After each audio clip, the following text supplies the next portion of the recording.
right, hello everyone, and welcome to season 2, episode 1 of Miami by Night, a Vampire the Masquerade 5th edition game. If this is your first time here, welcome. Hopefully you have a good time watching us. But if this is your first time, we'll do introductions here in a moment. But what you need to know is this. We have been going for about 10 sessions now, and if you want to play catch up, the VODs can be found on my YouTube and most of the popular podcast solutions like Spotify, iTunes, etc. But we are based in 5th edition, and we are based, of course, in Miami, which is interesting because we're not doing a standard Miami. We're kind of doing an old world, new world of darkness kind of feel, but all you really need to know is that the Fae have been a thorn in the player's side for quite a while, and they like glamours. I think the party really likes glamours. I have a hunch. But other than that, I just want to say that if you feel like chatting in chat, donation, bits, whatever, hey, it's all greatly appreciated, especially in these times. And I did want to say before we did introductions, just stay safe, people. Take care of yourselves, do what you need to do, stay safe. But with that out of the way, let's just go quickly around. I'd like each of my players to introduce themselves. Just if you have a social you want to shout out, or if you have some other account you want to shout out, go right ahead. Then tell us what you're playing, both clan and character name. And if you want to say anything else, just don't go on like a 20-minute monologue. So let's start with Mr. Lou. Hello, my name is Lou. I'll be playing Phil Rolnick, the Malkavian, tonight. And he's got some plans, that's for sure. Very good. Up next, we have Mr. Derek Moran. All right, so I'll be playing Derek Moran, the group's gangrel. He's got some words to share with people still. All right. Up next, we have Walter and David Smith. It would help if I wasn't muted. I knew I was going to do it. I am Walter. I'm playing David Smith. I saw in chat last time for my first game, somebody caught on, and I am playing a Brujah, but I'm not playing your normal iconoclast. I'm here to beat people up and take names kind of Brujah. I'm more along the lines of an idealist. And I'm here to give a little bit of advice and solve some problems. And the only plug I can think of is twitch.tv/TheLegendThog. Just go with that. That works. Up next, we have Tiger.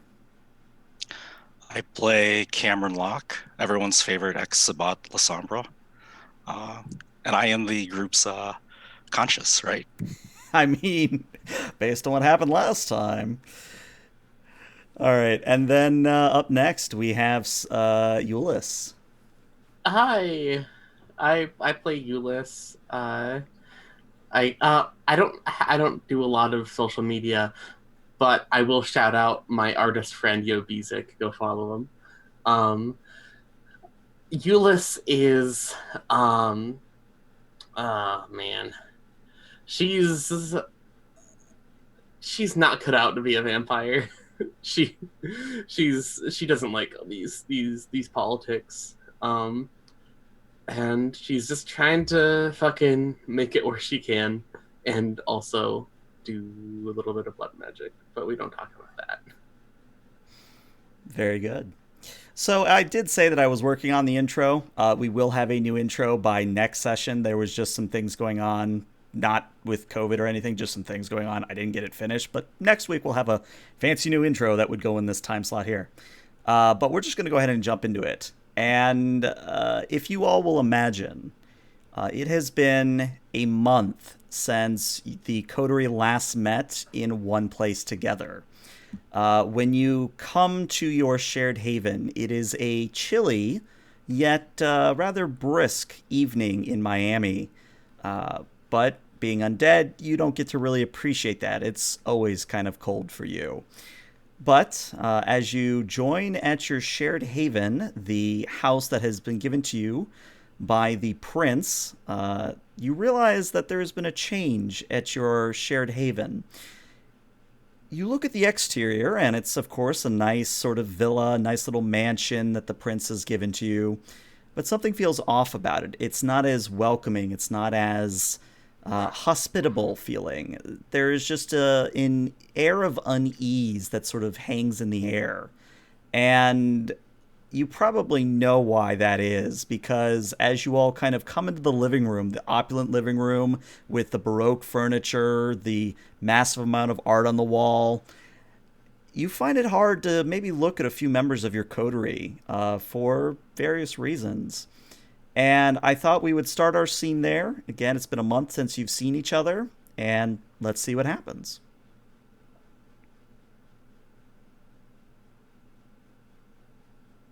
There you all are, punctual as always. It's good to see that something like that has not changed. I do assume that these past nights have been quite fortunate for you all. They've been rather fortunate for me. I've kept busy. Good. On what? Personal project? Doing a little of this, a little of that. Some errands for some people. Yes. That is What about good you? for you. Oh, I had some business I had to take care of. Anything fun, interesting? Oh, really, it was a bit boring, to be honest with you. But spoke to some of the local kindred here in Miami, and get a better understanding of our neighbors. Well, boring's good sometimes. Mr. Smith, how went your stay these past nights? Uneventful. Setting up a small haven, getting acknowledged by the prince. You know, things that people normally do on their first day and not their first month. But, yeah, uneventful, which is good every now and then. Yes, it is. I remember those past nights. It seems like it was so recent. It's good to have things calm down a bit. I would say so. I can't help but think about what the changelings are planning. Have True. any of you heard word?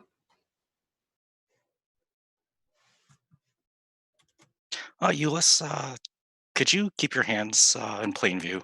I want to make sure you don't gank any of us.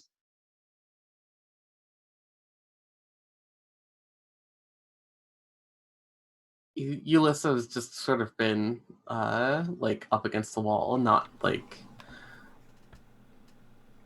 trying not to make eye contact with anybody, and she just lowers her arms from like a cross position, just like up against the wall, like like holding her up. I don't say anything. I just quietly look at you and then look back at the others. What about you, Derek? Had you heard anything about the changeling? Any changeling movements here in the city? So just to set this, Derek is literally staring daggers at Euless. Like, super angry. Daggers. This whole time. Mr. Marone. What? Did I miss something? We going somewhere? No. I was asking if you saw any changelings. I haven't Heard of been their looking for activity. any of them. I've had art projects that I've been working on. Oh, is that so? Are you showing anywhere? I don't think so. Well, from what I understand, the Primogen has recovered successfully, as has many other kindred here. There's a few domains that have been well placed by our prince. I see this as a good move towards the expansion into Miami.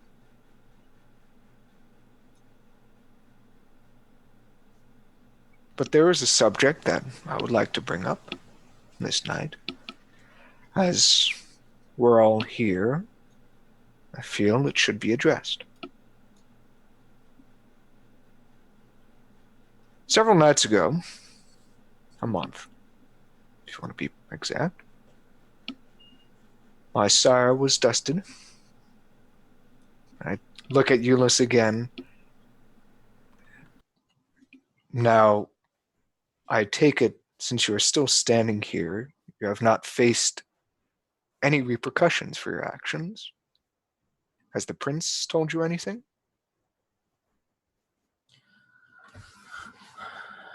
Faced repercussions, yes. A formal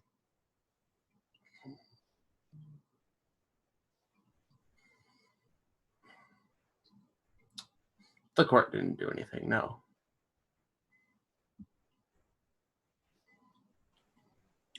Well, good. From what I understand, my sire was with the wrong people. Just unfortunate that we missed an opportunity. But as things have calmed down a bit,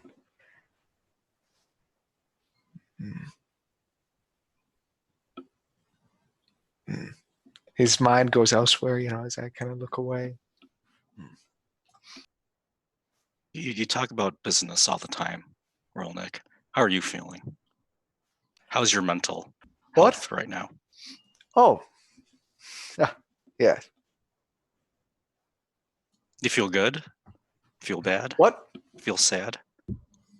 Oh, yes. I feel great, of course. These nights have been nice to me.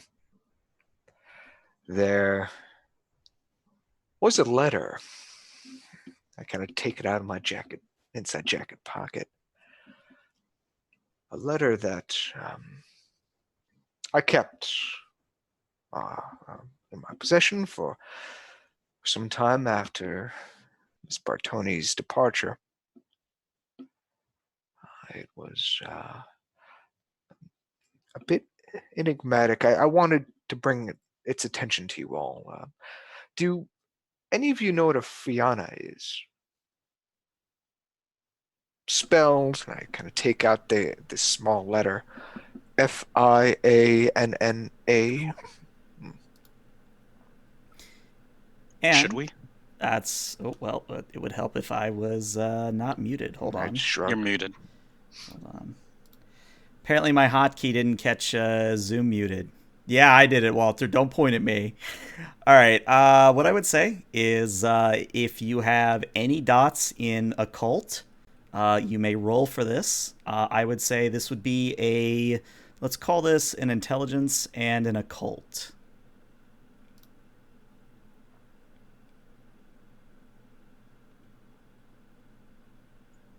Oh, by the way, all of you are back at 1 hunger. Your willpower is recovered, etc., etc., etc. Walter knows. Let's see if Smith knows. Smith does not know. All right. Do you need a rouse for hunger?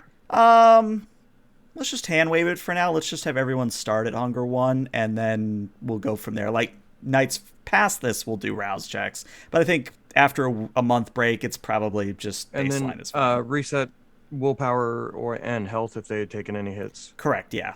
Okay. All right. So I see Euless. I see Smith. Anyone else care to roll? I have no dots in the call, so I don't. Okay.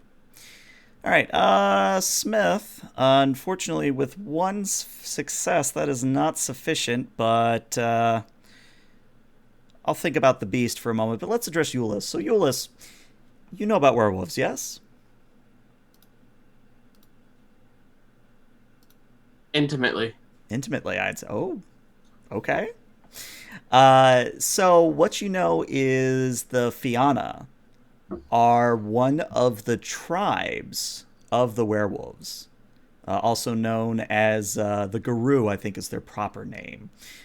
But what you know of the Fianna is that they have ties to the Fae. Now, you don't know if it's a good or bad tie, you just know that there is some form of a connection there. Mm-hmm. And I would say you would also know that typically uh, the only sort of clans that you would see in a city setting such as this are the Glasswalkers. So you're not really expecting to hear about a Fianna running around, if that makes any sense. Okay.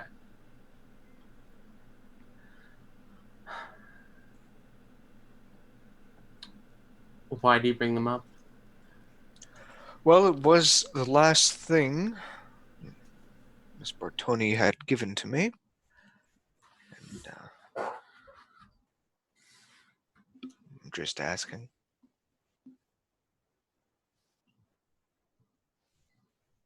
They're not usually in cities.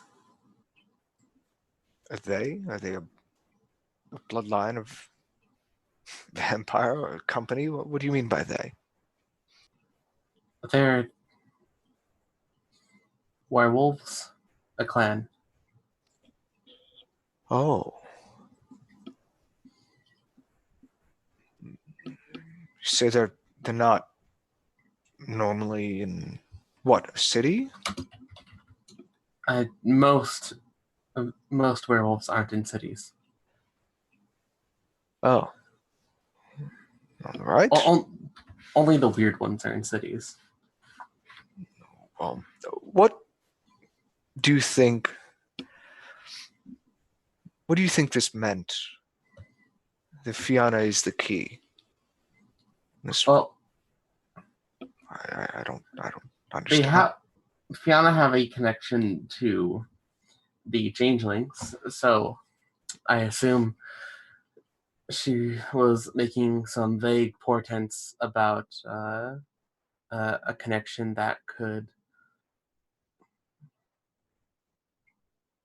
enable the court to occupy more power in the city at the detriment of the Changelings.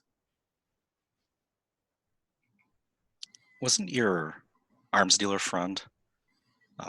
Didn't she buy or sell the ammo to the Fae? Yes. Do you know what, I guess, clan, pack, uh, whatever they call themselves? What is she part of? Do I have that? I don't think I have that information. I don't think right? you've ever asked her, no.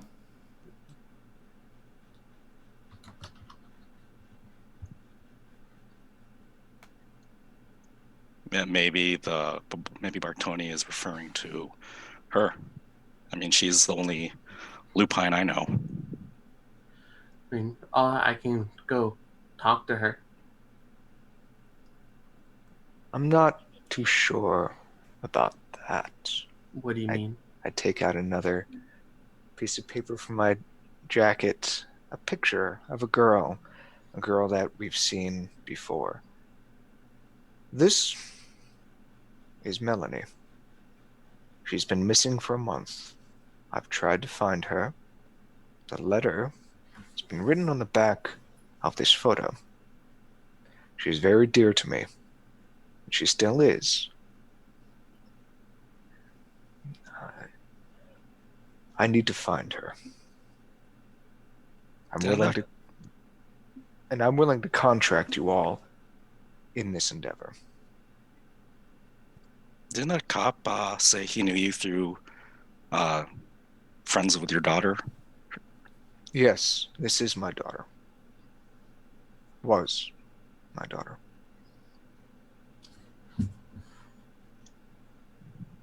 Rolnick, I put my services to you in this endeavor, if you so wish. Thank you. Ain't it a little odd for a kindred to be keeping tabs on their old life? Ain't that something most of them Camarilla folk don't really go for? I suppose so. This is why I noted that she was my daughter. Either way, she has been missing for a month, and I would very much like to find where she is. I'm not sure if she's still here in Miami. It was the last place I knew she was. How old is she? She's about 20 years old.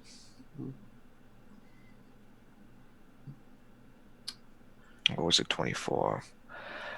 I don't remember. Why do you want to find her? Because perhaps there is some humanity left in me. I've seen former pack mates fall to the beast and become mindless rights. I know how important it is to keep some tethers to humanity. Don't worry, Rolnick. We'll find her. It's the best way to hold on to your humanity, is to find something to hold on to. A very wise old gangrel used to tell me that the quickest and easiest way to hold your humanity is to find something to love. Now, that's not really something a lot of us think about. That's not really something a lot of licks think about. But it helps. The thought of them in the back of your head always seems to hold the beast at bay. I know it does for me. So can I trust in your aid in this matter? I'm still sitting here, aren't I? Mr. Moran, I wholly understand if you wish to be compensated monetarily for this. Yeah, we can figure that out later on. I'm sure I'm going to have something I can ask for. Of course. Thank you. This is as I'm sure you all understand, this is a private subject. This will remain among us.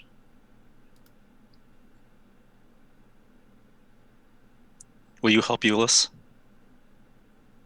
Help me do what? Find Rolnick's daughter? I mean, you're going to kill his sire, so you might as well.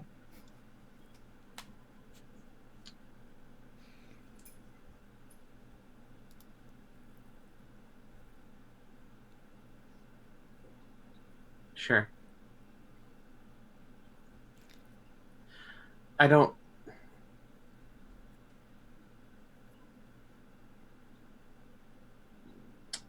I find it crude how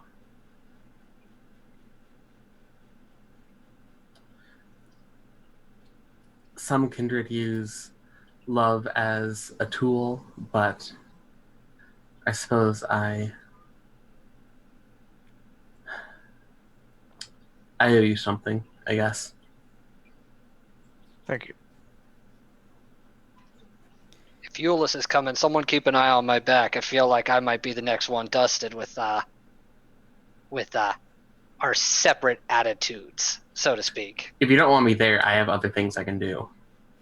I ain't saying don't come. I'm just saying I want eyes on my back.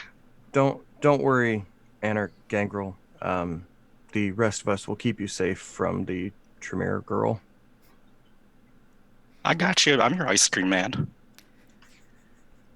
I ain't an anarch, and I guess ice cream man is a nice term. Sure. It is just then that Locke, your retainer, a Mr. Reginald Jeeves, college-age gentleman, steps in and says, "I'm sorry, sir. Is this a bad time? I can come back in a few minutes." Oh, no, please. Is it okay to share with everyone, sir? What is it? Use your best judgment. I trust you. I think this is safe to share. He pulls out a phone. Very nice-looking iPhone. Looks like it's been upgraded recently. Maybe Locke has been treating his ghoul. Who knows? By the way, how did you pay for that? You have been giving me a discretionary fund, sir. Is that why my check bounced? We'll talk about that later, sir. But first, and he scrolls through the phone and says, "Ah, yes, you have a message from Mr. Bell." And as a reminder, Bell is the primogen of the Losombra. But the message reads as follows, sir. On your... Sorry, sir, it's... He scrolls through a little bit more. It's very odd, sir. The message literally changed as I looked at it. Maybe it's a new feature for the iPhone? No, I don't think... It's the oddest thing. And he keeps scrolling through. And does anybody have any dots in technology? Yep. All right, if you have a dot in technology, I'd like you to roll me a wits and technology, please. No.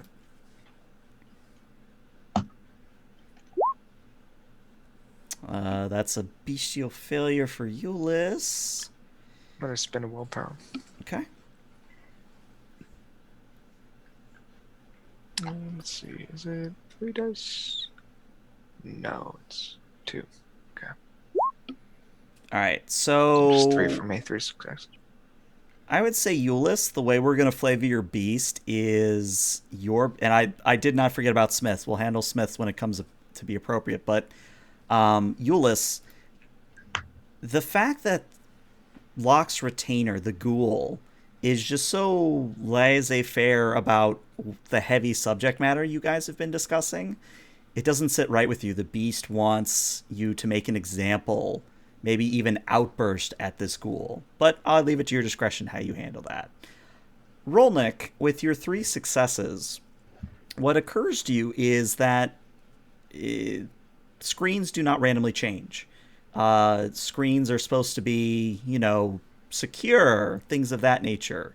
So the fact that the ghoul is saying that the screen is literally changing as he scrolls, there's maybe an app, maybe another user on the phone, something's at play here.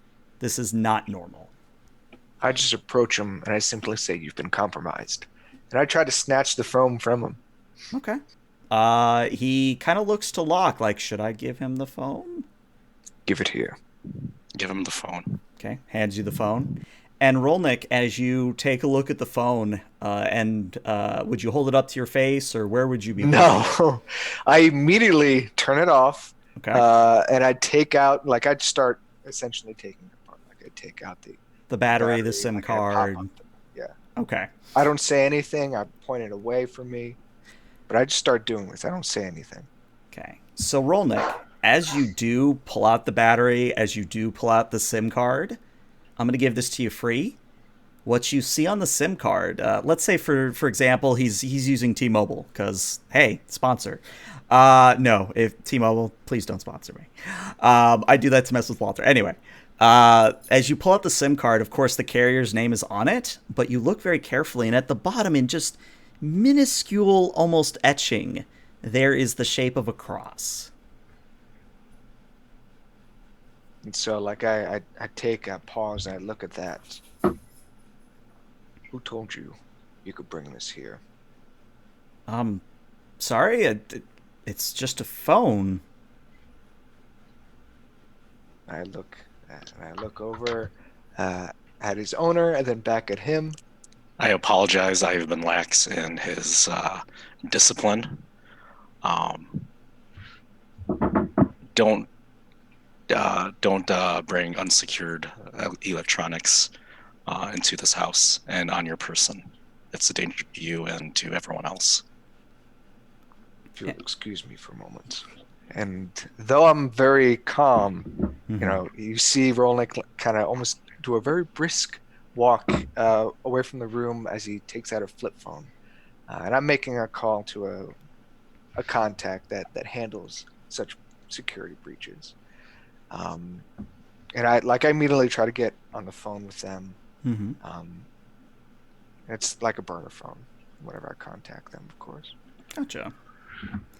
So as you're on the phone, Rolnick, your ghoul Locke, Mr. G says, "I'm sorry, sir. I should have screened it better. I literally just did what I did with the old phone." Well, you need to do better. Sorry's not enough. Punishment is in order. Discipline is in order. You've wronged not just me, but my coterie mates. I offer them, if they wish to punish you, they may. I think this is where the beat, like, up until now, like, she's like, Euless like definitely felt it, and she was just like trying to like calm herself down and like trying to, do some breathing exercises and shit. But I think like with that, she just like she speaks up and she says, "No, you're not going to punish him. He didn't do anything wrong. You're not going to push your position of power against him." I am his owner, and you do not tell me You what aren't I can and shit. cannot do. Are you going to Nope. stop me? I don't think you have much of a moral high ground to be preaching from here, Euless. You ain't sunshine and daisies. You just like the rest of us.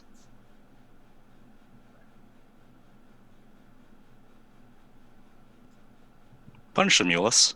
Just don't kill him. Scourge him. Flay his back.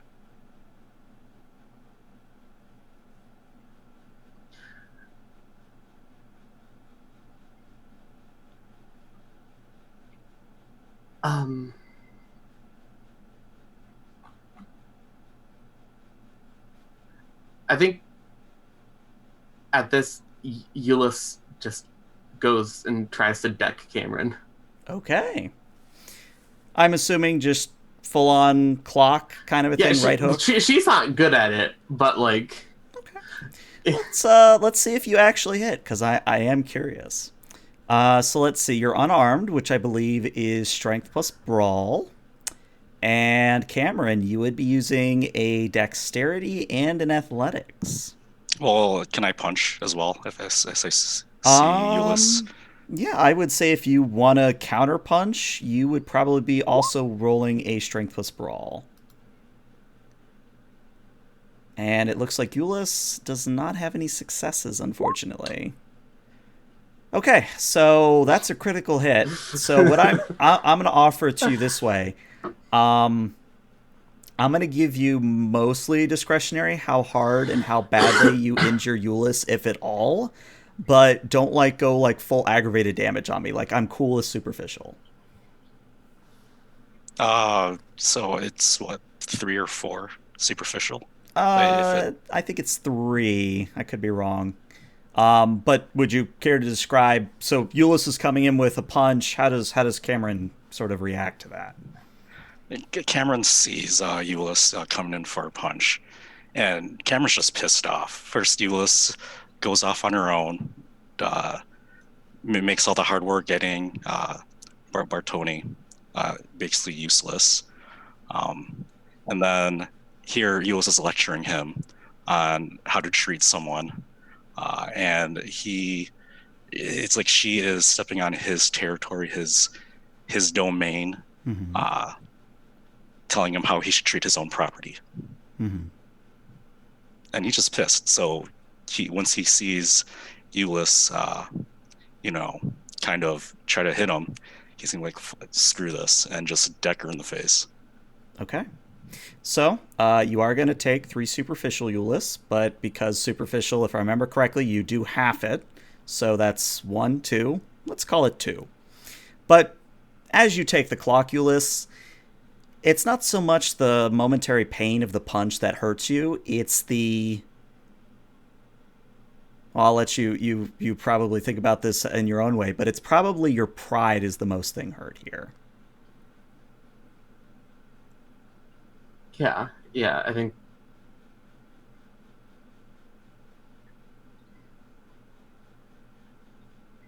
like she like kind of like ducks back, like clutches the like one hand on the wall, the other hand like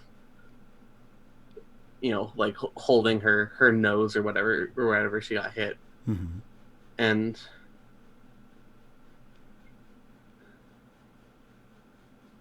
I think she's just gonna walk out. Okay. Are you leaving the Haven completely, or are you just going outside, a different room? She's leaving the Haven. Leaving the Haven? All right. We'll check back out in on you in a moment. But Rolnick, this is about when you walk back into the scene as Euless walks out. I just look. I just watch as she leaves, and I enter, and I'm kind of putting away my phone. And I just gesture. Situation is being handled. Did I miss something? Euless didn't like the way I was going to discipline Jeeves here. And she tried to attack me, and I had to kind of show her that she can't order me around. Oh, well, all right. Jeeves, you've done enough, I believe. You should leave. Oh, did he have a message for you? And Jeeves has been very silent, very timid this entire time, and he says, hold on, yeah, I think I actually printed it off somewhere. And he kind of does that pat down of himself, like, where did I put this?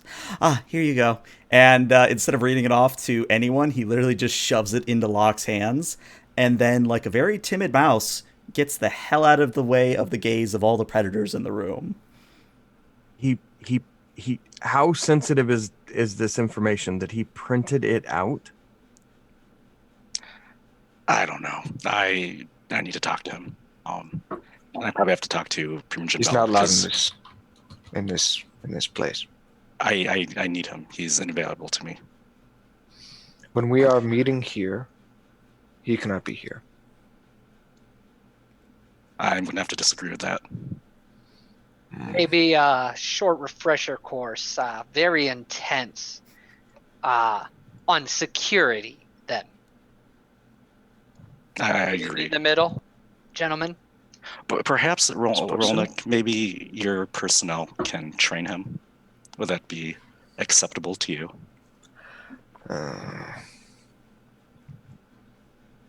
I'll see what I can do. I did offer to help find your daughter, did I not? Of course, I'll see what I can do. Now, my team has told me that sounded like there was a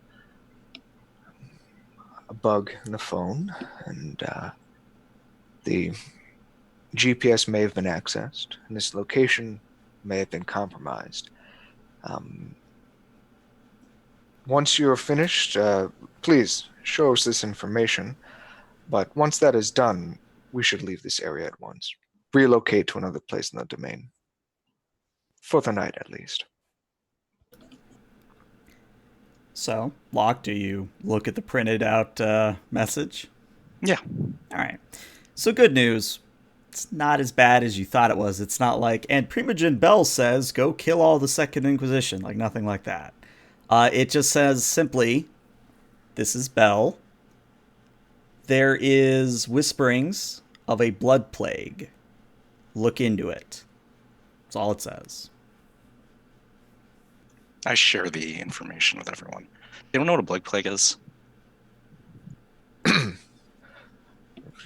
Bloodborne diseases? I don't know. And because I find it cinematic, quote unquote, we cut outside to Euless storming, walking hastily out of the Haven. Yeah, she's briskly walking with purpose. Okay. So, go ahead, sorry. Yeah, I think she's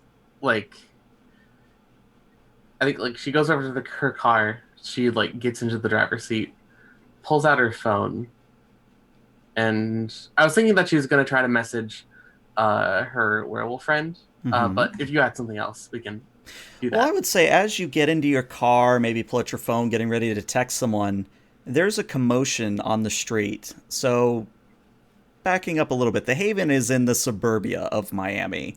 So, street lamps, very nice neighborhood. Wouldn't expect there to be any problems on the street. But Euless, as you sit down, pull out your phone, and you just kind of look up at the sound of the commotion, you see maybe about half a block down, you see two individuals fighting, wrestling, grappling. One is a woman by the looks of her. You kind of are guessing based on the long hair that might be the case.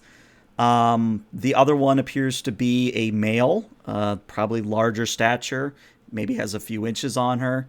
But this, I think it's maybe safe for me to say, is not something that Sophie would stand for. Or not, sorry, that Euless would stand for.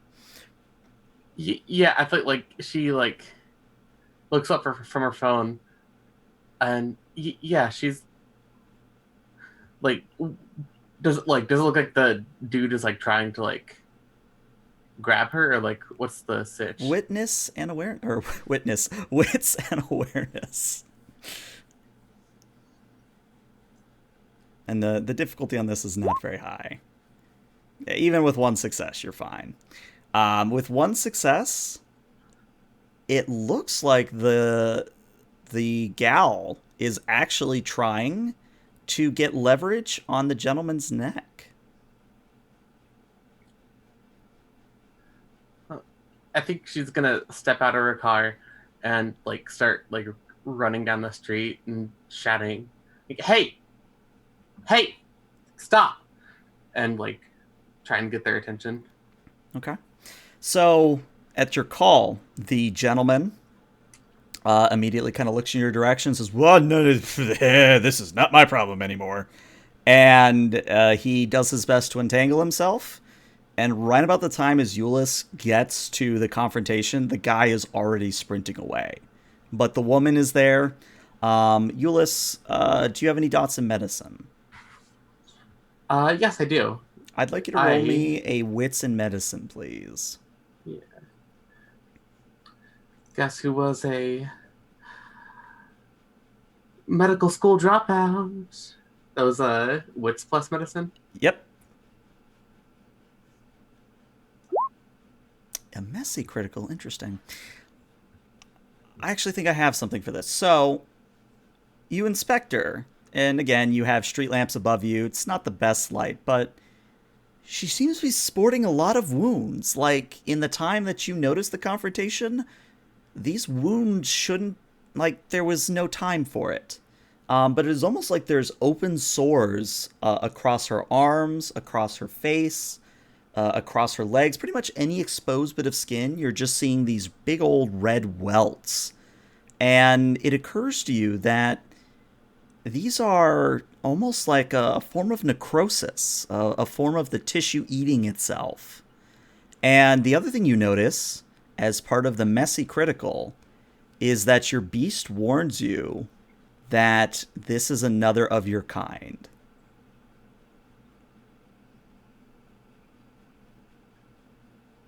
What are you doing here? And she kind of snarls and bares her fangs and goes, I thought you could help me. I heard things. You're the one the prince always has in his back pocket. Well, I don't really like it when it's put that way, but what do you need? And she motions at her sores. You gotta know something, right? Do I know anything about vampiric diseases? Do you have dots in the lore sheet? Oh, there's a lore sheet about vampiric diseases? Yeah, there is. There's an actual one that Tiger found for me, which, thank you for showing me that, by the way. I do not. Okay, then I would say you have a general idea that blood plagues are a thing, but you don't have specifics. If you're asking for a cure, I'd have to look. I'd have to like do some research. Look, I'm sorry, and she retracts her fang. Look, I'm sorry. Can we go somewhere maybe a little bit more private? I heard tell your haven was around here somewhere. And she looks back to her haven, and like it's not actually the best place right now. I could take you back to my other haven.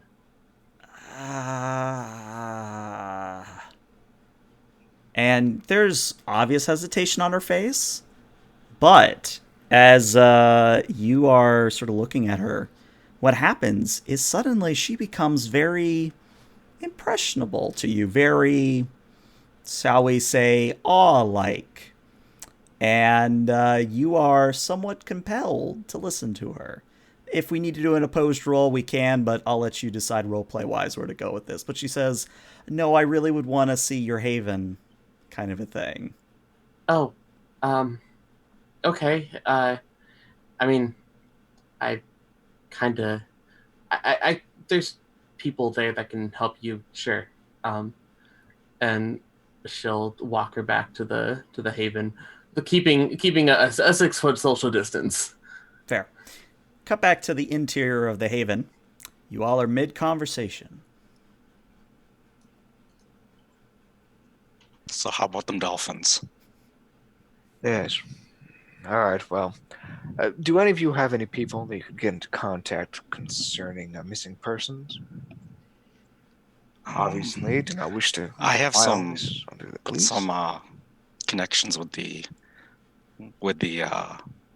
I don't want to sound corny, but the underground of Miami. I could probably put feelers out if you wish. I can see who I have, but most of my contacts are outside the city. Being new and all.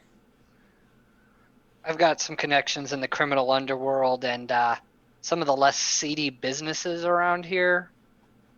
Might be good for a young, impressionable woman to be found. Are you talking about strip clubs? Do you frequent those? I don't. But I have friends who, it's a good cover. It's a good cover. Okay, I don't judge. I mean, stripping worked wonderfully against those cops that we ran into a month ago. That is true. That's not my usual want you to technique. forget that. I just want you to know that's not what I usually do. It's right about now when an unknown figure walks in with Euless right behind them. I immediately turn my eyes wide. Was somebody saying something about security? Yeah, I guess that's not a thing here. Hello. And then I realize the boy. I'm like, hello. Euless? You guys know anything about a blood plague? I know Primogen Bell wants us to find out what's going on to stop it. Who are you, girl? And she is not still, awe is not still turned on, so you all are not impressioned by this. But she says, my name is Rebecca. I'm a Toreador. As you can see, I drank something. I don't know specifically what or who, but I mean, look, the skin's literally eating itself. What did you drink? And she looks Who did you drink? she looks very nervous. Like, you don't even need to roll to tell that she is very reluctant to tell you what she drank. Can you just please tell us? I mean, you're bleeding all over our floor. Why don't you roll me, Locke, why don't you roll me either a charisma or a manipulation, plus a persuasion.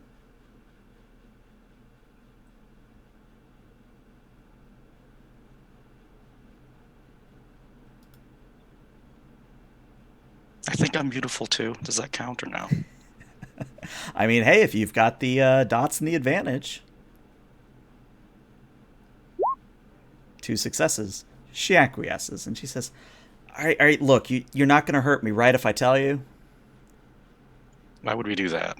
Because I maybe sort of fed on a college kid within your domain. Well, maybe this is karma. But, I mean, if the college kids have it, then this is your problem, right? Maybe we put that as a trap to poachers like you. She You doesn't should know. ask our blood mage over here. She does. She kind of looks between you and Euless like she doesn't know what to believe at this point. But don't worry, we're not mad. We're just disappointed. I expected better from a rose. And she looks very pointedly at Smith and says, "Oh, sorry, I'm new. Very, very new. Are you even acknowledged by the prince? I am, but Who's your sire? and lists off a name. You would be able to recognize the name as being in the court, in recognized, etc. If it's important, I'll give you a name later. But she lists off the name and says, I maybe have only sort of been embraced for about a few weeks. I died 2.5 weeks ago. You're holding well? And you're already acknowledged by the prince? Let's just say he called in a favor, my sire. Well, fear not. The sins of the child always fall onto the sire. Oh, good. For giving us that information. Okay. Who did you feed from? What is their name? I don't know their name, but I could give you a description of them. Give it. And she gives a very long-winded description. The important part is you're looking for a blonde, mid-back length hair, green eyes, about somewhere between 5'8", 5'10". Like, I ask what dorm wing or where on the campus it happened. It happened. In fact, I think I've got a map of the campus somewhere. Let me see if I can find it real quick. Aha, I do. Mr. Rolnick, would you like me to reach out to the prince and find out more about this, sire? I don't think that's necessary right now. She is right. This is an issue that we must tend to. Here it is. So if you find, I'm going to shift ping here. Of course, people on stream won't be able to see it, but I'll describe it in a second. So right about there at Macklemore Plaza, in between the College of Art and Sciences and the College of Engineering, that is where Rebecca encountered this Kine and more or less went into one of the alleyways nearby, but they were approached in Macklemore Plaza. Thank you for your description, Rebecca. Euless, can you please escort her out? We'll be in touch, Rebecca. Perhaps we should keep her in quarantine, just because you don't look good, and I'm worried that something may be spreadable. Fine. She could go below. You'll find a room down below. You will stay there for the remainder of this night. Okay. I was told I should be doing this, and she pulls out her phone and says, "What? Do I put this in a special box, or?" I just quietly take it from her. I did it this time. I reach over and I just grab the top of the phone. Mm-hmm. And then you hear that electrical zzz, and then, all right, phone's taken care of. Oh, okay. Don't worry, you can't use it anymore. Thanks for not being... I'm gonna go now, Kay. And she awkwardly, very awkwardly leaves and goes to hide where you have told her to hide. Wait, are you hungry? Do you need anything? Oh, I'm starving, but I don't want any more of this. Can you keep blood down? I haven't tried. If we were to get you a blood bag. I would certainly try, yes. We'll try to find you a blood bag. Thank you. And then she absconds. As she passes, I briefly follow her by taking a book from her shelf, Mm-hmm. and I just give it to her. I'm not saying anything like some work of fiction. Just, War and Peace. This is very heavy reading. You know what? I'm going to read it anyway. Okay. I just quietly give it to her. And I close the door as she goes downstairs. There's a really easy solution to this problem, right? What is that? You introduce the young one to the sun so we don't got this plague spreading around. Because if it passed to her via blood, what's to say it can't pass to more of our little happy sheep walking around through the bite again? Of course, no one will miss her. As for the sire, they're at fault here. Let us go to the campus and find this person. Well, don't we have a warlock here? Do they have any special insight on this? Do you, Euless? I'd have to do research. And before we introduce her to the sun, we should probably ask the prince permission. Tradition and all. Perhaps. Let's not. If we It would find be- the girl, Rebecca, that was fed from, and we extracted some of her blood, would that be enough for you to divine some sort of portents from it? If the blood is making her sick, there's a chance that I might be able to cure her, depending on how my research goes. All right, then. Let us handle this rather quickly. Well, before we leave, do you need to take a sample of the blood? What if that other one's vitae?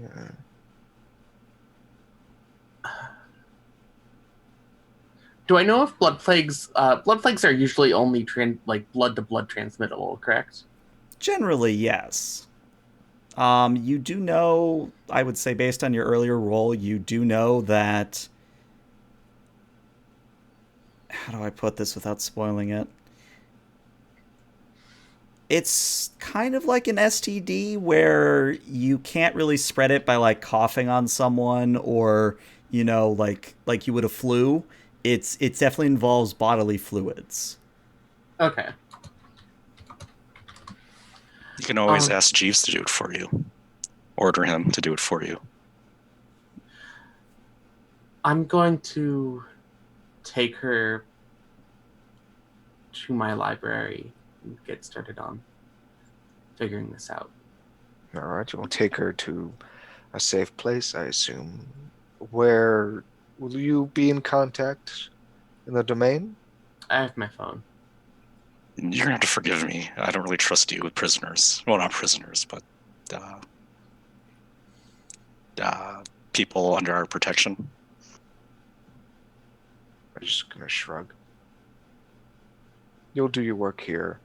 Go to your library, fetch whatever you need, and bring it back here.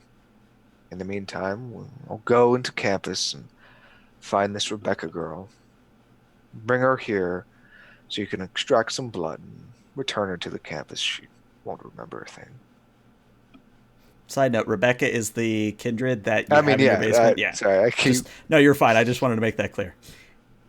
But yeah, sounds like a plan. And I tell you what, we have been going for almost an hour here. So why don't we take our 10-minute break? So we will be back in 10 minutes, everybody. See you soon.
right, and welcome back to the second half of Season 2, Episode 1 of Miami by Night. Lou will be rejoining us shortly. Oh, well, speak of the devil, here he is. So, what we're going to do is we're going to do a small time jump between when the coterie had encountered Rebecca, the blood-plagued Toreador that apparently doesn't have the greatest of sires, because they're running around like an idiot. But this time jump, maybe about an hour or 2 hours, this has given Euless some time to do a little bit of research. It has given the other bits of the coterie time to wrap up any loose ends that they might have on their end. But we're going to start this new scene with you all arriving on the University of Miami campus. And specifically, you were seeking out Macklemore Plaza. Now, as I said before the break, the Macklemore Plaza is a fairly open area between the College of Arts and Sciences and the MacArthur Engineering Building. It's known for its impressive fountain that sort of takes up what would be normally a quad. It's sort of this circular fountain. Very, how do I describe this? Very opulent display. It's you can tell that some very wealthy alumni donated for it, is how I would probably say it. Or probably say it. I can do words today. But as you all sort of arrive in the plaza and you look around, you see that this is actually a fairly popular place right now. Near the fountain, there is a stage set up where a band is playing. Now, the music, probably not to anyone's taste. It's classic sort of ska mixed with what might be death metal, and it sounds... Okay, so maybe Euless is digging it, but I just imagine a ska death metal mix, and if that's your thing, cool. It's not mine, but needless to say, it's an indie band. They're having a good time. There's people dancing in the plaza, even though that it is a quote-unquote dry campus. There's people obviously, just drinking liquor, sharing beers, standard sort of college things, quote-unquote. And what really occurs to you is that given the description you were given by Rebecca, it's going to be rather difficult to pick out who among this crowd will meet the description. And that's where we'll start the scene. So you guys are sort of on the edge of all this activity. You are not noticed, or if people are noticing you, they don't seem to care. I'm gonna rouse the blush of life. Okay. Definitely is a rouse. You're fine. As I kind of... Block is fine as well. My cheeks get a little bit more rosy. Euless gets a little hungrier. Is that just a the rouse roll on the bottom of the sheet? Yep. Okay. Yes. So it looks like Mr. Smith and Miss Tacoma are going to get a little hungrier. The rest of you are fine. So all of you, sort of color comes to your face, the blood, the vitae. It makes you seem like you're actually alive, but in the fact you've been dead for quite a while. But as far as mortals are concerned, you'll pass. Do we see anything interesting, like in particular, of our hunt? I think you know what's coming. Classic Wits awareness. Now, as a note, Rolnick will take a few moments and just sensing the scene. He's been practicing some breathing techniques. He's been practicing something. Mm-hmm. And he's trying to essentially trigger a, perhaps call upon the power of his blood to trigger a premonition. As he's just kind of there looking and then closing his eyes, like he's doing this weird sort of meditative thing. I'll get to you in a moment, because I think I have an idea for that. Locke, as you look around, again, indie band playing, people dancing, drinking, etc., what occurs to you is that there's an abnormal amount of sneezing and coughing going on. Like, normally you would just sort of assume it's white noise or you would write it off. But the more you sort of look at the crowd, you notice that there is something's going on with the crowd. Like, this is not a healthy crowd. I'll relay that back to everyone. Mhm. I know college kids are not the healthiest, and all the drinking they do takes its toll. But this isn't really normal, especially this time of year. And Rolnick, it's right about then that your premonition happens. Now, if I understand where you're going with this correctly, I basically give you a vision and then you act on it, yeah? Because it's the Malkavian thing? Yeah, you see other realities. Okay, You know, so I you am see in the weird right visions. space then. Yeah, very So weird, enigmatic, like a dream or something. yeah. So what you see is it's almost like there is a haze that goes over your vision, and you begin to sort of see ghostly after images of all the dancing bodies in the quad. And after a moment, you see that the stage has caught fire and that people are running and screaming for their lives. And the premonition ends with an explosion. And this explosion sends some form of debris or some form of detritus flying at you, and a ghostly image passes through you and shocks you back to the present.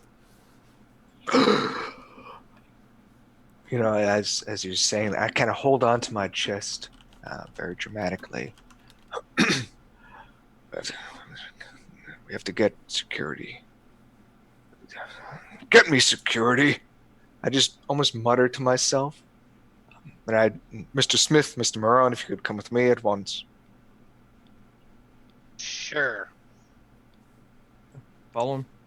Okay? And, Where are you taking them? And I like being aware of the campus. It's got to have some sort of security. Mm-hmm. And I intend to go to that building as quickly as I can. Not getting in a car or anything, but I'm practically jogging Okay. as I'm making my way. Well, let me ask you I'm wearing this. a suit, and I'm just like, Yeah, I was gonna say, let me ask you this. So there are campus security sort of watching this whole scene.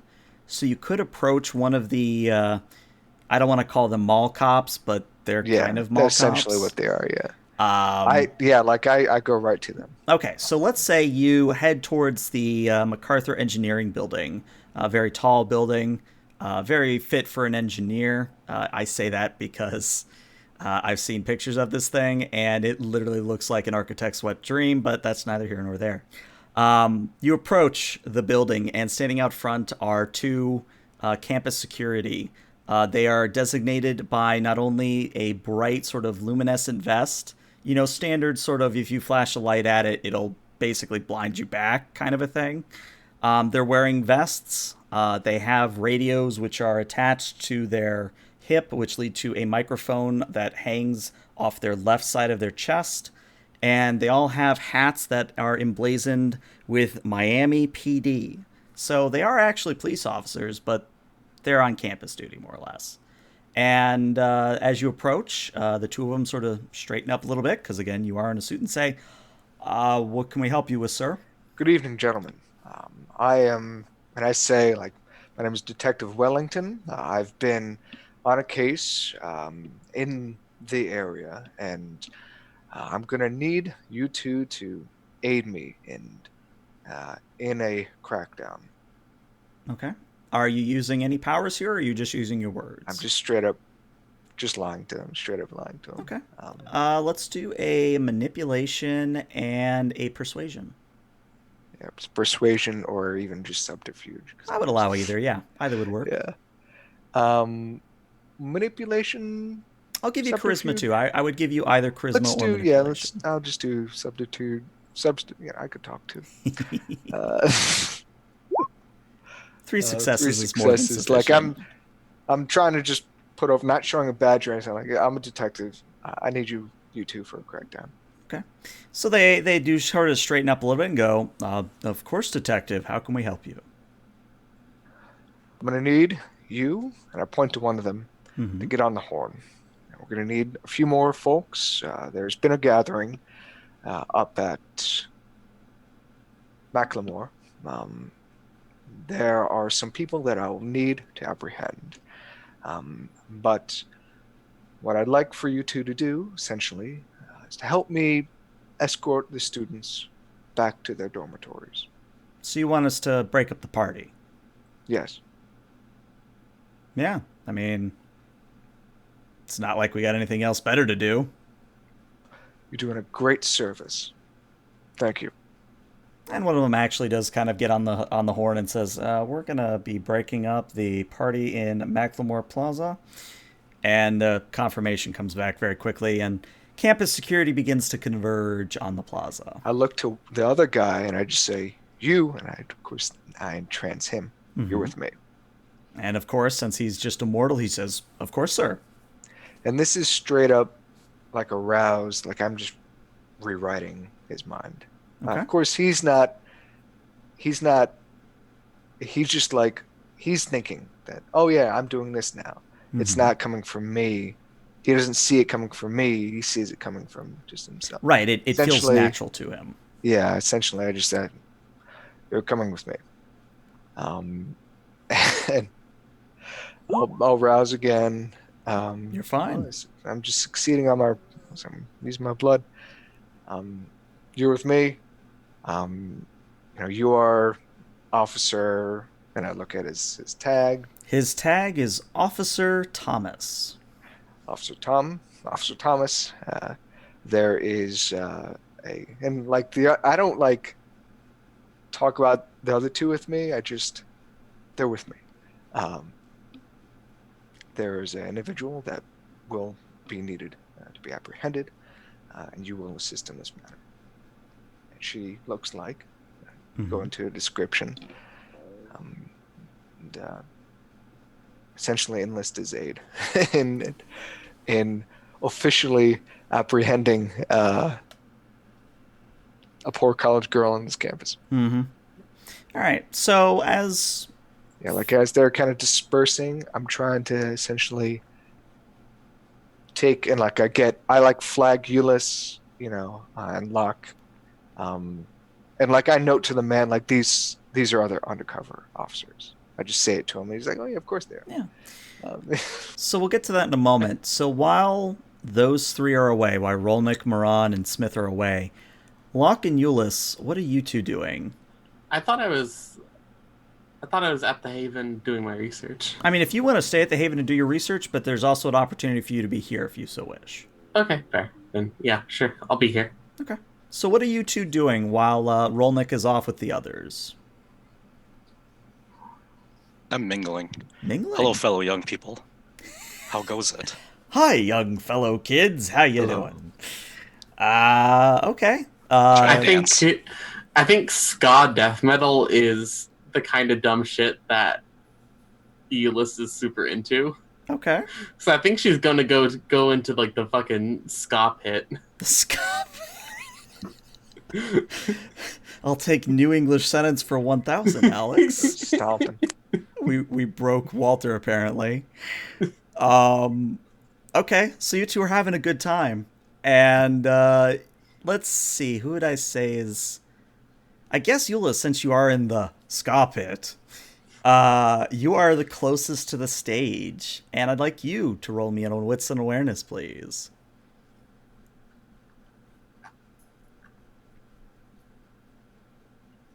Yeah, that's a shirt if I ever saw one. The ska pit. 2 successes. It's hard to hear over the music, Euless, and you're having a good time. You're doing whatever the hell you do in the pit. But you hear a beeping.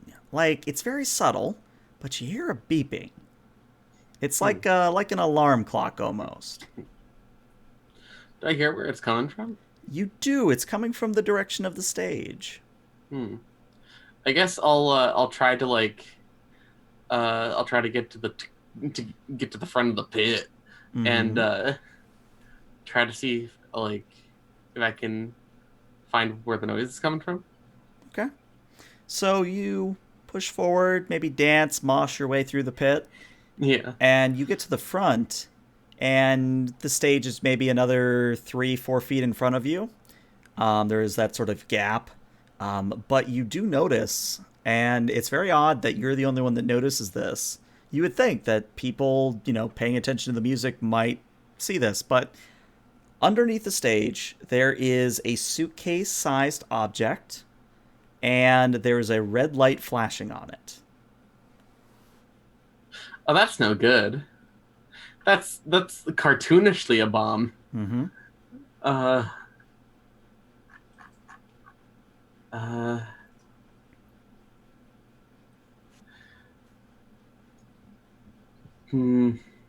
How are people on stage are they like really into their like? Oh yeah, into they're playing? doing the head banging. They're doing the, I don't even know what the hell you would call a ska guy going at it, but they're having a good time. They're on their trumpet like fucking. Like, yeah, they're going ham. They're going ham. That trumpet guy's going wild.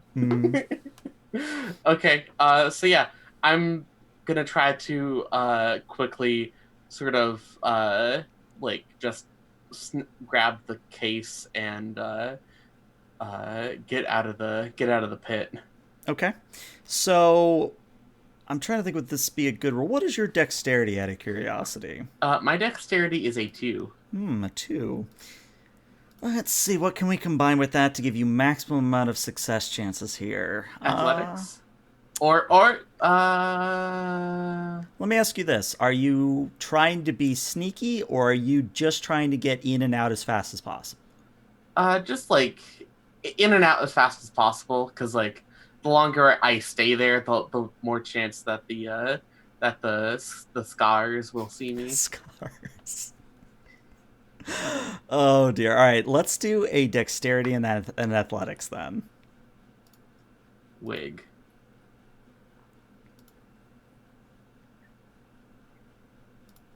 Two successes. Would you like to willpower that, or are you going to keep the 2? Though I think it wouldn't get you much. It would only get you the 1 die reroll. Yeah. Should I do it? I'm comfortable with 2 successes. Okay. So you quickly dash from the pit underneath the stage, grab the object, come running back out, and some people in the pit kind of give you an odd look, like, what the hell is she doing? But for the most part, nobody seems to care that you're now carrying a suitcase-sized object with a red light then beeping. Though I would say that Cameron, you mingling, maybe have taken notice. With the 2 successes, she was not fast enough. You would have noticed. So you now see her a little bit of ways from you, carrying comically a bomb. Like how far away? Probably about the distance of let me actually do some math here. Maybe close to 100 feet. So not close enough for me to do anything to help. You would have to rush over. I'm going to take the person I'm talking to and kind of position themselves between me and Euless. Okay. And they go, oh, shield. Oh, okay. We're over here Great now. music, huh? Yeah, this is really good stuff. I really wonder what they call themselves. I don't know. I'm into the hip young stuff right now. Oh, man, if you think this is good, you should hear the band called the Scholars. Oh my God, are they the best? I'll have to check on that. Yeah, I think they've got an Instagram actually, and they pull out their phone and start typing away. But it is at this time that Rolnick, Moran, Smith, you guys return. Campus security is closing in. They're not like menacingly closing in, but they're starting to get along the edges of the crowd and say, all right, sirs, madams, we need you to return to your dorms. We need you to disperse. And for the most part, the crowd is going with it, but there are, of course, complaints of, oh, we want to keep drinking, or oh, we want to keep dancing, etc., etc. Can I... I'd like to just look at the crowd. Mm-hmm. I have Auspex 1, See the Unseen. Okay. The wording on it is weird to me because I'm used to the old one. Yeah, I'll pull it up too, so I'm looking at the same thing. Whenever there's a supernatural hiding in plain sight, storyteller makes a hidden roll of wits and Auspex against the difficulty they choose. Against an entity actively trying to stay hidden, storyteller can call for a blind roll. as a contest against the target's relevant pool. Okay, yes. You are going to be rolling a wits and an auspex. All right.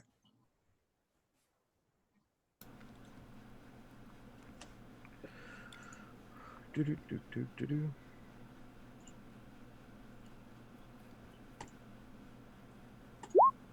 3 successes. And I have rolled here privately off stream so that stream can't cheat. Not that there's cheating. What you actually see, Mr. Smith, is... how to put this? You haven't been perhaps in Miami long enough to be the subject of a glamour, but you can tell that there is a glamour being used on the stage. And the glamour is specifically such that the band that is playing, the two guitarists, the drummer, the vocalist, the guy on the trumpet, all of them are changelings.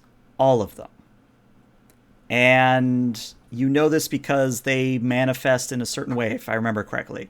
They maybe have horns, maybe they have tufts of fur, something that would identify them as a changeling.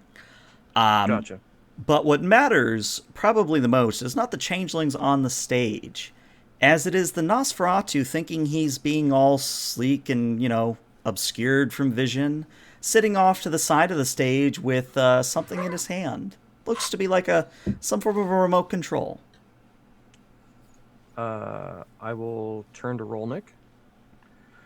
Mr. Rolnick, I'm assuming here, but do you have the power of sight that most of your clan do? What? Clear them out. No. What I said was, do you have the power of sight? What? I'm terribly busy right now. You clear them out. Clear. What? I reach into my suit jacket. I pull out a notepad. I write down, because of course. Sorry, hold on. I write down a note. Mm-hmm. Basically asking the same question. Mm-hmm. Look with your special eyes. Yeah. And I take it and I go, oh. And then I look kind of confusedly. And then I'll take it back, write it again, look at the stage, and look at the man sitting whichever direction that stage right. Yeah, stage right. I take that second note and I'm like, all right, and I look, and of course I sense the unseen. Well, since Smith has pointed out to you, you see everything I just described, the changelings and the Nos. And I look at that, and I grab you by the shoulder suddenly, Smith, and I just, I shout in your ear to hear, get that filthy Nosferatu. And I gesture over some, and I pull away from you and I gesture to Derek, and I just say, go with him. And I will just start heading that direction. Okay. So Locke, since you're get him out of there, go home, get out of there. Since you're part of the crowd, I'll let you decide how you react to it. But at this point, the campus security is starting to break up the party pretty well. There's some people lingering, of course, but you're starting to lose your cover, quote unquote, as in body cover, quote unquote. Do I notice Rolnick and them? I would say that they're not exactly being stealthy. You could see them quite well. And where's Euless now? That is a good question. Am I able to spot spot Phil and Lil and Derek? I would say with the crowd dispersing, you're able to see them. Okay. In fact, a few are heading in your direction. Man. Yeah, she'll run up to them. She's like, hey, I found the bomb. What? Yeah, it's right here. Like here. Oh, and I Go look on at that. Let's go. And at this point, Derek is going to use Celerity 2 and run straight past Jula's, right for where that Nosferatu is. All right, so let's back it up a little bit. So if I remember correctly, You can't Celerity, see the Nas, but yeah, I was gonna say so. Celerity 2 is supernatural speed, if I remember correctly. So, are you okay with Kine seeing this? It says dizzying speed, so I mean, It's not like I could just be an Olympic runner for all they know. This is true. If A Euless really ran, fast one. if Euless ran towards the stage, Cameron could be there, and then he'll, I guess, make the stage really dark with shadow to hide. I'd let it We- happen. Sounds like a good thing. get that out of here. I just gestured to you. Let's get it out of here. Yeah, let's do it this way. Why don't you give me a rouse check locked so that we can see how well you obfuscate things, so you get a little hungrier. And then, if I understand the chain of events correctly, Euless, you are going to hand the bomb off to Derek, and then Derek is going to run it away, or is Derek going for the invisible Nos? I think he's going for where the invisible Nos was pointed out to be. Okay. Yeah, Smith is good seeing, so you're kind of following, I'm sure. Okay. So we're going to treat this as an unarmed attack, because that way it would allow him to do an opposed roll. And I used Stygian Shroud, ooh, so that's like a -3 for both of them, unless Derek activated like Feral Eyes or whatever that's called. I mean, that one doesn't cost a rouse check. I still got to do a rouse check for celerity, so I could do my eyes as well for no rouse check. yeah, let's do that then. So let's see. Hey, your rouse check is successful. Very good. All right, so Locke, you use your obfuscation powers, the obtenebration, as it's actually called, to darken the stage area. And anyone else, they just think, oh, the lights are on the fritz, or, oh, it's getting late. Which gives Derek the perfect cover to run in and maybe flying leap at the location where the Nosferatu is reported to be. So, Derek, we're going to treat this like an unarmed attack. So it's going to be a strength plus a brawl, and it will be opposed with their dexterity and their athletics. I would Okay. also give you dexterity and melee if that would be better. No, brawl and strength is good. Okay. Would my bar fighting speciality work in this? If you throw something at them in the process, yes. Well, I mean, I'm throwing myself at him, but Let's just say you pick up some form of debris, maybe a discarded party favor or a bottle. And you just you know what?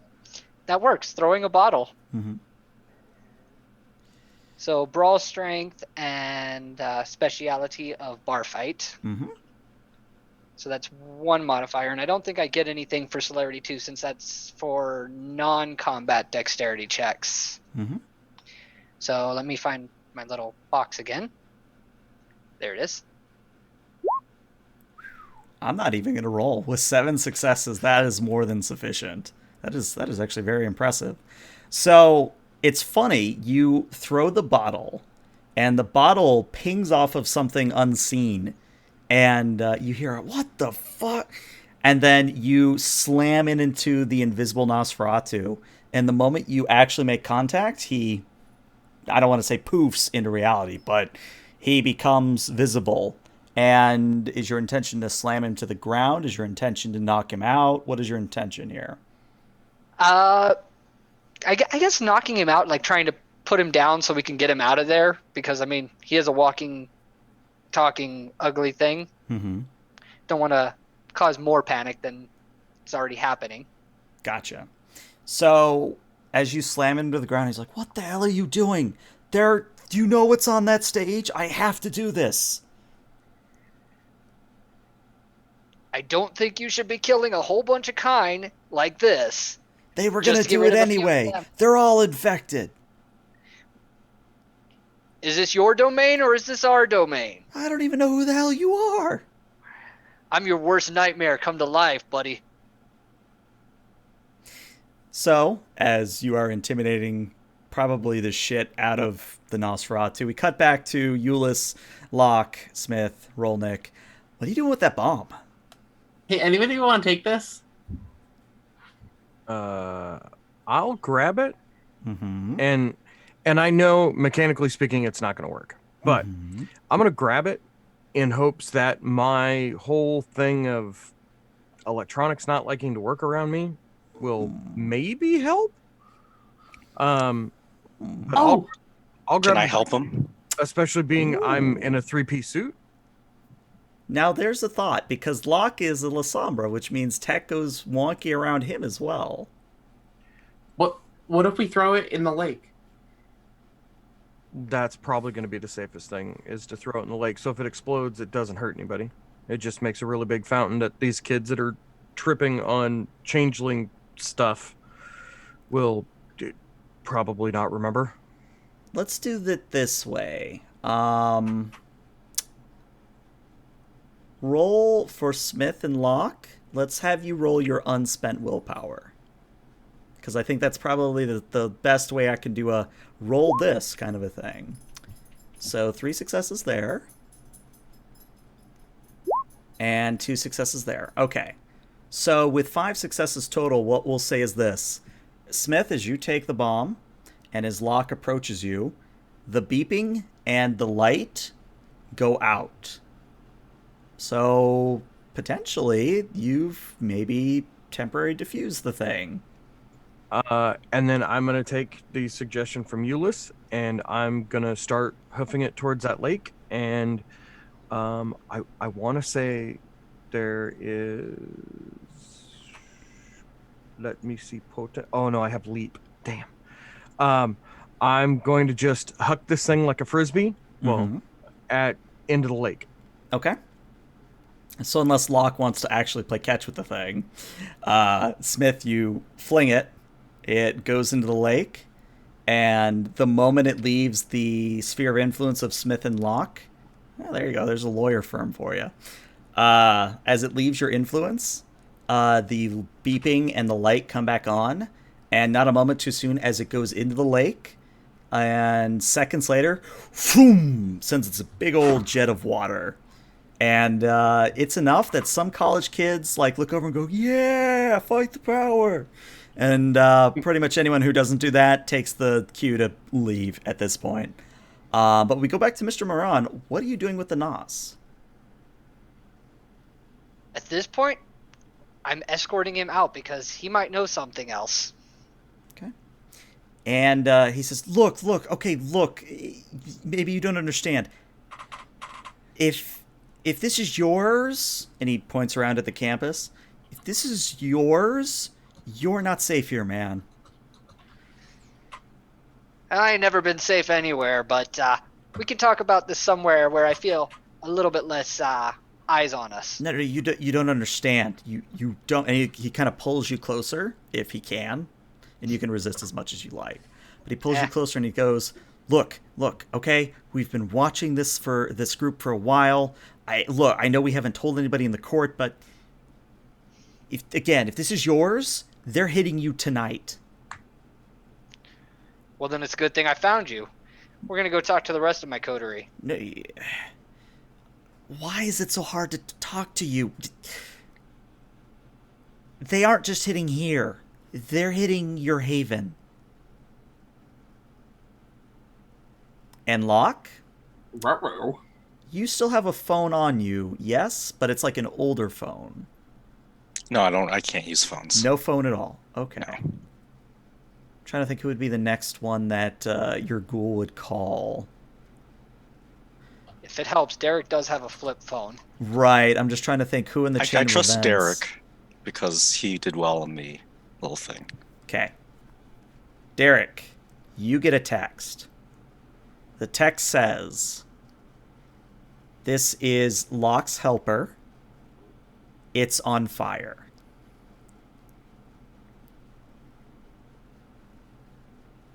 Well, now that Derek's seen this, he's dragging the Nosferatu behind him as fast as he can to get back to the rest of the group. Okay. Just got the guy by the scruff of the collar and just pulling him along. All right, so it is at this point that all of you see Derek running up to you with a Nos in tow. At this point, the crowd is more or less dispersed. Some people are kind of going over to the edge of the river and doing drunkenly splashy sort of antics, but for the most part, there's very few eyes on you at the moment. What is the band doing? At this point, the band has packed up and just sort of left. They thankfully have not really cared about the whole explosion. They just have been like, oh, party's over, and they've been packing up and leaving. To the I need to book security them. guy, Thank you for your service. Return to your post. He's like, oh, all right. Yeah, he goes off. Essentially like cloud memory. I'm like, you forget my and everyone else's face. Noted. Derek, who's our new friend? Well, he apparently was trying to help us without knowing who we were. But we got worse news. I got a text from your jolly buddy. We need to get back to that place that you guys like to sleep in and stuff. You know, that place? And we need to go now. Because apparently it's burning. Is it under attack? Should we go there right now? This guy seems to know a lot about us being hit, so I figure he might know something. You want to tell us, buddy? We shouldn't go there. Gentlemen, and I gesture to the Nosferatu. Do you have a safe place that we could talk? Yeah, I know a unused chem lab on campus. Good. Let's go there. Okay. So there's a little montage as you walk over to one of the chem lab buildings. And interior, it's a bunch of workbenches with chemistry equipment, beakers, Bunsen burners, you know, typical science stuff. But as you come in and are reasonably sure, after looking around, those of you with auspex, that you're not being monitored, what do? What is your name? Do you belong to a coterie? How long have you been looking? My name's Anthony. I don't really belong to a coterie, but yeah, I work with the court. You said you were looking in this area, following the changelings. Yeah. As I told him, points at Derek. As I told him, we've been watching. We, the Nos, have been watching this group in particular for a while, and yeah, they I think they hit you tonight, man. Like this is supposed to be a two-pronged attack from what we knew. They were supposed to hit your college kids, and then we're supposed to hit your haven. And from the sounds of it, your haven's kind of ash. Of course it is. Didn't we leave that girl in the basement? Yeah, she's fine. Now, who else have you been working? Who else have you been working with on this matter? I think you know him, actually. Malchus? Joseph Malchus? Yes. Yes. We are familiar. I'm Mrs. Ugly Mug. Thank you for assisting us in this matter without our express. I'm glad we didn't have to come to you in this. But as you are well aware, changelings are rather difficult to get a hold of. Luckily, they're not that difficult. Do you know of their movement patterns? Yeah, hold on. And he rummages in his pockets, pulls out a very grungy looking notepad and says, it doesn't smell great, but here, it's everything we know. And like, I don't touch it. I kind of look at him. Do you know where they stay? Oh, you mean like at night? And he starts flipping through it. Yeah, I have an address. Can you take us there? I could, but it's kind of I wouldn't call it a haven, but there's a lot of them that hang out there. Good. That contraption that you had, was that of your make? Yeah. Oh, I think I see where this is going. How big of an explosion do you want? I'm willing to purchase your services. Not a large explosion. Large enough to take one of them out. A message. He thinks for a moment. I think I got something like that on me, actually. And he opens up his trench coat a little bit. Yeah, he's been wearing a trench coat, I forgot to mention. But he opens up his trench coat, reaches into a pocket, and pulls out it's a pipe bomb. For all intents and purposes, it's a pipe bomb. I just look at that and nod. No. You're going to do this. I don't follow. You do this for me, and I will owe you. Oh, you want me to... Deliver a message for us. Minor? Major? Something small. Minor. Sure, I'll take it. I was gonna blow up 4 of them anyway, so... Hey, I'm coming out ahead on this deal. If you take one of them out, that is preferable. Yeah, and he kind of looks around at everybody else in the coterie. I'll go do that right away, actually, if it's okay for me to... Before you leave, is this group of Fae, are they like a specific affiliation or faction? Yeah, they're Winter Court scum. Winter Court again. Of Noted. course they are. Thank you, Anthony, for your service. We'll be in touch. Yeah. And then... Sorry for hitting you so hard, by the way. No, it's fine. I feel like maybe we should have told you about the whole thing, but Malchus told me that you guys would be weird about it, so I'm gonna go. Oh, wait, one more question. Is there anything wrong with the college students? That was something Malchus was working on, actually. He thinks that the changelings did something to some of the kids. Maybe messed with their blood a little bit. So we're gonna have to call the herd, huh? We're not doing Of course anything not. like It that. is a joke. Oh, yes, a joke. I'm sorry. Derek's just gonna look at Cameron and just give a quick nod. Anthony, just make sure the message is delivered. There will be a response, and we will deal with that.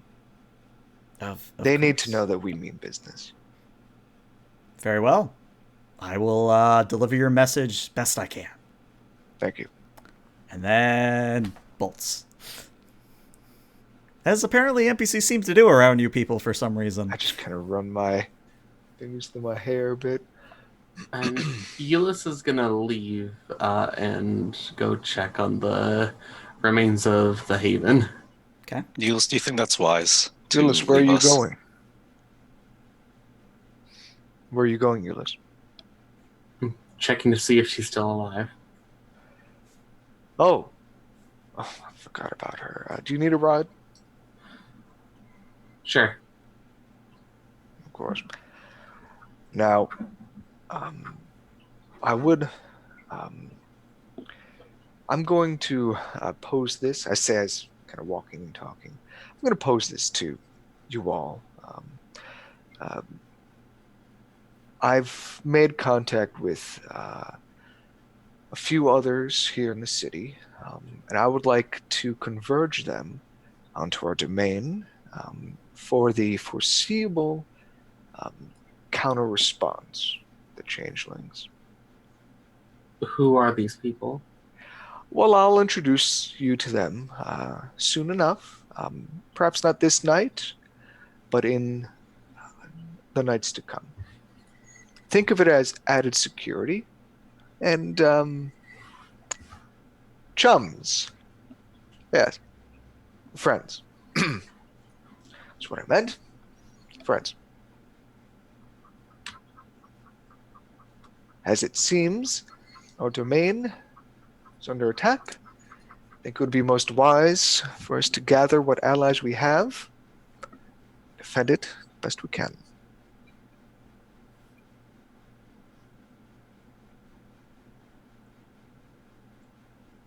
What allies do we have? Oh. We have friends. Mr. Locke, we have friends. And with that mysterious aperitif, we have a quick car ride back to your haven. And yeah, by the time you arrive, the police department, or not the police department, the fire department have shown up. They have begun spraying the remains of your haven. But before Euless starts to worry, we'll say for sake of argument that your special things were in a fireproof safe. Same goes for the rest of you. If you had anything like lore sheet wise, or if you had anything like that, I'm not going to be a dick and totally take that away from you. We'll say that it's in a fireproof safe somewhere. But Buried in a rubble. yeah, the safe is buried in rubble. There is literally just charred wood, ash. They got you good. They got your haven good. But hey, small plus. Fat Lisa survived because Malchus took it with him, so small plus. As we step out looking onto this, I just very matter-of-factly say it was bound to happen sooner or later. If it wasn't the hunters, be the changelings or a lupine. Everyone seemed to know of that location. Well, as they say, you're doing good when you've pissed people off. Overall, Nick, it looks like you have a new roommate. I don't follow. But Cameron just smiles. Oh. Oh. I'll help you with accommodations. That extends for the rest of you. Well, Though, I believe the rest of our domain is rather safe. as long as the attack was only on us. Of course. Now, Did this wait. place have insurance? Yes, it does, of course. Okay. I made sure to look into that. There will be a considerable bonus. We'll be able to collect an insurance because of this, but I'll share what I can. Well, should we look around to see if there are any clues? Now, the fire department, have they left at this point? No, they're Is still it- kind of spraying down the smoking rubble, but the major part of them, like the big truck, has started to roll up its hoses, kind of I forget what it's actually called, but basically put the fire hydrant they were using back to normal. The quote-unquote heated activity has more or less ended. So there's maybe one or two trucks left, maybe a police officer sort of looking around. Does see you roll, Nick, and since you're a suit, looks between you and Smith and starts approaching you both. Doesn't really know who to talk to, though. It says, are either of you, was this yours? No, we were just passing on through. What happened here? Looks like a standard case of arson. Fire starter set some sort of incendiary device in the AC unit, and AC unit went up, started burning the siding, and then from there it just sort of cascaded. I increasingly become more and more appalled by that. Oh my. This area is, as far as I know, is very safe. Yeah, it's like I said, this isn't actually the first arson like this we've had recently. I can think of about 2 or 3 other times that a nice upstanding community like this has had something like this happen. I remember, what was it, a month ago? Oh That yeah, terrible the explosion. on Fisher island thing, yeah. Ugh. Well, there wasn't anyone inside, was there? Yes, there was someone. Hold on. Pulls out his notepad, flips through it. There was a body that we did find in the rubble. We haven't been able to identify them, but they were taken to the local morgue if you want details. Yes. To be honest, I was friends with the family that lived there. I just want to make sure they're okay. I'm going to call them in just a moment, but yeah, if you don't mind, give me the details. Yeah, and it's an unusual enough situation that he doesn't really check you, and even if he did, I'm sure you'd just kind of him anyway. I just mind. He gives it to you, and the description of the body, good news, does not match Locke's ghoul. Unfortunately, kind of does match up with certain people that are in the basement or were in the basement. Thank you, officer. I look at the others. We have to get to that morgue. My thoughts exactly. Clean up this mess. And then move from there. I will talk to each of you later concerning the prior subject that I brought up before all of this.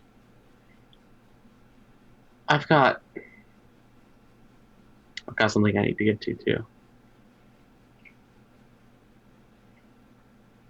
Are you sure?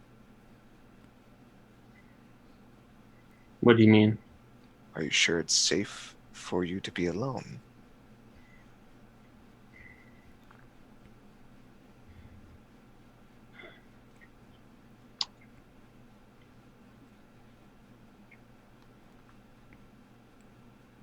Better be.